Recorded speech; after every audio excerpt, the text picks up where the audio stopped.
अस्सलाम वालेकुम। Hello everyone, I hope you all are fine. हमारे पास जो अब टॉपिक है वो है vector representation in a rotating frame. कि हमारे पास कोई भी रोटेटिंग फ्रेम है जो कि किसी कांस्टेंट एंगुलर वेलोसिटी ओमेगा से मूव कर रहा है या रोटेट कर रहा है, तो हमारे पास उसमें अगर कोई वेक्टर है या वेलोसिटी वेक्टर है तो उसकी रिप्रेजेंटेशन कैसे होती है उसको हम देखेंगे।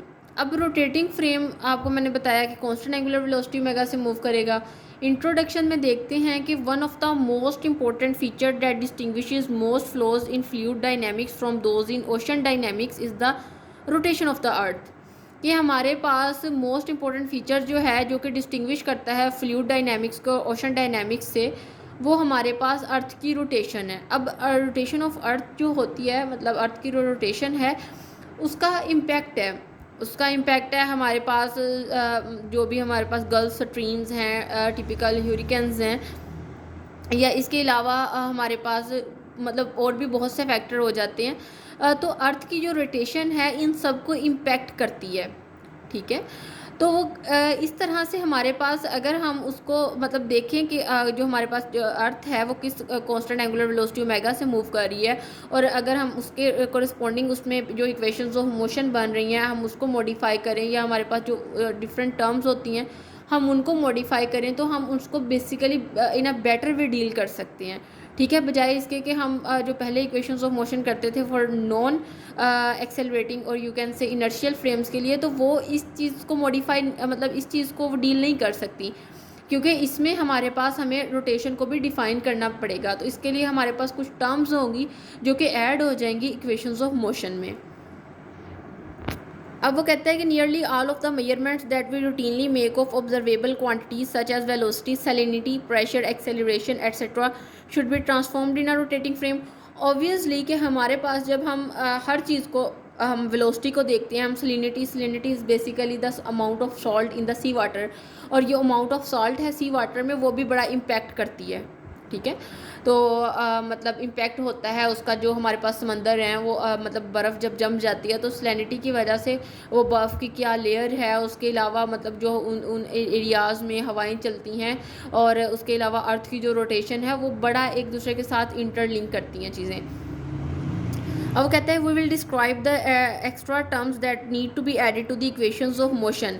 अब हम क्या करेंगे, कुछ एक्स्ट्रा टर्म्स को ऐड करेंगे, जो पढ़ेंगे, जो कि हम इक्वेशंस ऑफ मोशन में ऐड कर दें for relative motion of a fluid. ठीक है, सॉलिड बॉडी रोटेशन की अब डेफिनेशन है कि solid body rotation is defined as a fluid और object that rotates at a constant angular velocity so that it moves as a solid. कि solid body rotation हमारे पास क्या किस तरह से डिफाइन होती है कि कोई फ्लूइड है या ऑब्जेक्ट है जो कि किसी कांस्टेंट एंगुलर वेलोसिटी से मूव करे, तो वो एक सॉलिड की तरह बिहेव करता है। ठीक है, कि अगर हमारे पास कोई फ्लूइड है, अब हम बेसिकली फ्लूइड का कोर्स पढ़ रहे हैं, तो हमारे पास फ्लूइड है, कांस्टेंट एंगुलर वेलोसिटी से मूव कर रहा है, तो वो एक सॉलिड की तरह बिहेव करेगा। अब हम डेरिवेशन देख लेते हैं कि let us derive a general term expression for solid body rotation using the tangential velocity of a particle that is in a rotating frame. अब हमने क्या किया, एक रोटेटिंग फ्रेम ले लिया। ठीक है, ये मैंने सर्कुलर फ्रेम ले लिया, इसके अंदर हमने क्या किया कि हमने देखा कि एक फ्लूइड पार्टिकल है, मतलब एक फ्लूइड पार्टिकल कंसिडर कर रहे हैं। ठीक है, और इसके परपेंडिकुलर हमारे पास मिडल पॉइंट से, मतलब जिसके अराउंड वो रिवॉल्व कर रहा होगा, उसकी एंगुलर वेलोसिटी जो होगी वो ओमेगा होगी, और उसको हम ओमेगा के वेक्टर भी लिख सकते हैं। ठीक है, मैग्नीट्यूड और डायरेक्शन में, क्योंकि हमारे पास जो डायरेक्शन है उसकी जिसके अलोंग वो रोटेशन हो रही होगी वो हमारे पास जी एक्सिस की डायरेक्शन होगी, तो हमारे पास सिर्फ के कंपोनेंट जो है वो इन्वॉल्व होगा। अब टेंजेंशियल वेलोसिटी क्या होती है, ये लीनियर वेलोसिटी होती है अलोंग अ सर्कुलर पाथ। मैं इस चीज़ को फर्दर आगे जाके भी डिस्कस करूँगी। ठीक है, अब हम इसके लिए एक्सप्रेशन डिराइव करते हैं। अब वो कहता है the velocity of a particle is defined as. अब हम वेलोसिटी की पार्टिकल इस तरह डिफाइन करते हैं कि delta T approaches to zero, delta R over delta T. अब एन ओवरहेड व्यू, अब यही फिगर जो हमने ऑलरेडी देखी है, अगर हम इसको ऊपर से मतलब कि ऑब्ज़र्व करें, ये तो हम एक साइड से उसको ऑब्ज़र्व करें ना कि ये जी उसके परपेंडिकुलर वेक्टर है और ये मतलब उसके अलोंग है आर वेक्टर है। लेकिन अगर हम ओवरहेड व्यू देखें, यानी कि ऊपर से उसको देखें, तो हमारे पास बेसिकली अगर पोजीशन वेक्टर मतलब ये है, जब पार्टिकल हमारे पास मतलब रेस्ट में है और after some time delta T time जब वो कवर करेगा तो पार्टिकल एक नई पोजीशन पे पहुंच चुका होगा जो कि इससे रिप्रेजेंट होगी, ठीक है। और अगर हम इसकी जो हमारे पास कॉर्ड बन रहा है उसकी हम आर्क लेंथ देखें, यानी कि हमें पता है S is equal to R theta होती है। इसमें थीटा जो है हमारे पास ओमेगा टाइम्स डेल्टा टी होता है, ठीक है, क्योंकि जितनी रोटेशन हो रही है इन अ टाइम डेल्टा टी उतना हमारे पास वो जो है थीटा हो जाएगा।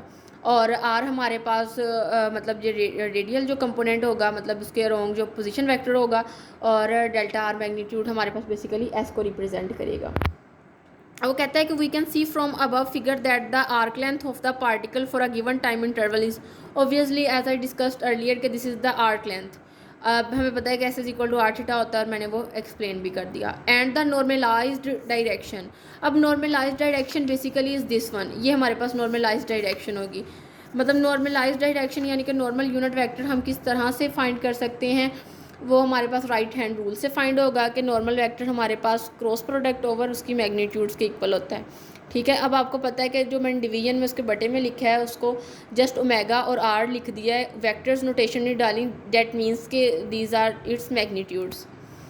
अब हमारे पास इक्वेशन 1 जो है मतलब ये थी। अब अगर इसके n की वैल्यू मतलब ये वाली इधर ले जाऊँ, सॉरी यहाँ एग्जैक्टली, तो डेल्टा आर इसके इक्वल आ जाएगा। और अगर n की वैल्यू यहाँ से यहाँ पे सब्स्टिट्यूट कर दूँ तो ये, अब मैंने डेल्टा आर वेक्टर की जब वैल्यू यहाँ पे पुट की तो मेरे पास ये वाली इक्वेशन आ गई।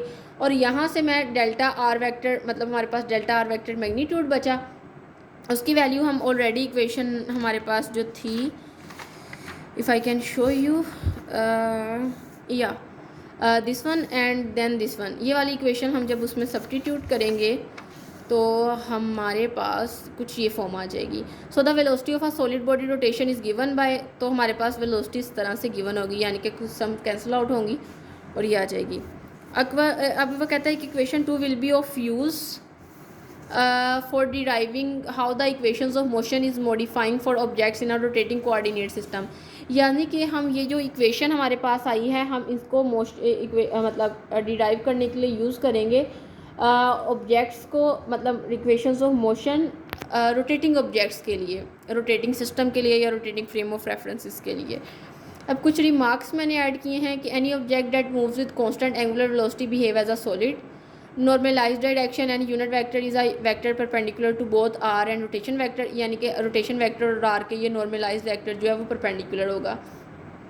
Tangential velocity is the linear speed of any object moving along a circular path, मतलब सर्कुलर पाथ होता है तो ये वाली हमारे पास टेंडेंशियल वेलोसिटी होती है।